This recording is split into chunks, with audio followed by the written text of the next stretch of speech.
അള്ളാന്റെ ഖുർആനിൽ 3 കച്ചവടത്തെക്കുറിച്ച് പറയാണ്. നഷ്ടം ഒരിക്കലും സംഭവിക്കാത്ത ലാഭകരമായ 3 കച്ചവടം. ഖുർആൻ ഒരു കാര്യം പറഞ്ഞാൽ പിന്നെ അതിൽ തർക്കത്തിന് പ്രസക്തിയില്ല.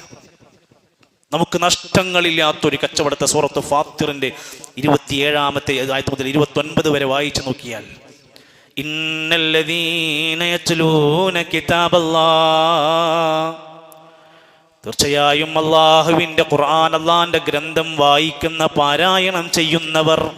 ഒന്നാമത്തെ കച്ചവടം അതാ, അള്ളാന്റെ ഖുർആൻ എടുത്ത് പാരായണം ചെയ്യും.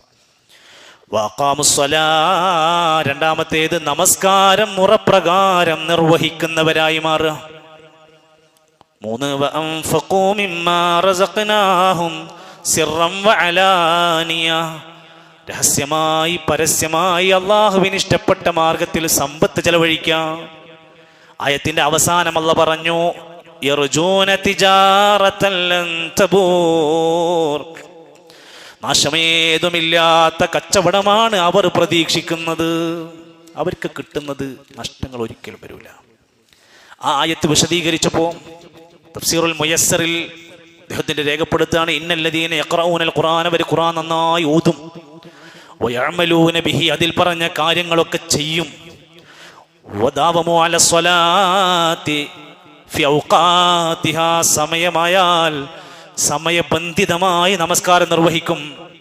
വഅൻഫഖൂ മിമ്മാ റസഖ്നാഹും മിൻ അൻവാഇ നഫഖാത്തിൽ വാജിബാത്തി വൽ മുസ്തഹബ്ബത്തി, സുന്നത്തായ വാജിബായ ചെലവാക്കേണ്ട എല്ലാ ചെലവുകളും അവർ നിർവഹിച്ചു കൊണ്ടിരിക്കും, പണം ചെലവാക്കും. വലാ യർജൂന ബിദാലിക തിജാറതൻ ലൻ തക്സിദു വലൻ തഹ്ലിക്, നാശമില്ലാത്ത, നഷ്ടമില്ലാത്ത, തകർച്ചയില്ലാത്ത വലിയ ഒരു ലാഭകരമായ കച്ചവടമാണ്. എന്താണ് കാരണം? അലാ വഹിയ റിളാ റബ്ബിഹിം, ഈ 3 ടീമിനും അള്ളാഹുവിന്റെ തൃപ്തി കിട്ടും, അള്ളാഹ് ഇഷ്ടപ്പെടും. വൽ ഫൗസു ബിജസീലി സവാബിഹി, അള്ളാന്റെ മഹത്തായ വമ്പിച്ച പ്രതിഫലം കൊണ്ട് ഇവർക്ക് വിജയിക്കാൻ കഴിയും.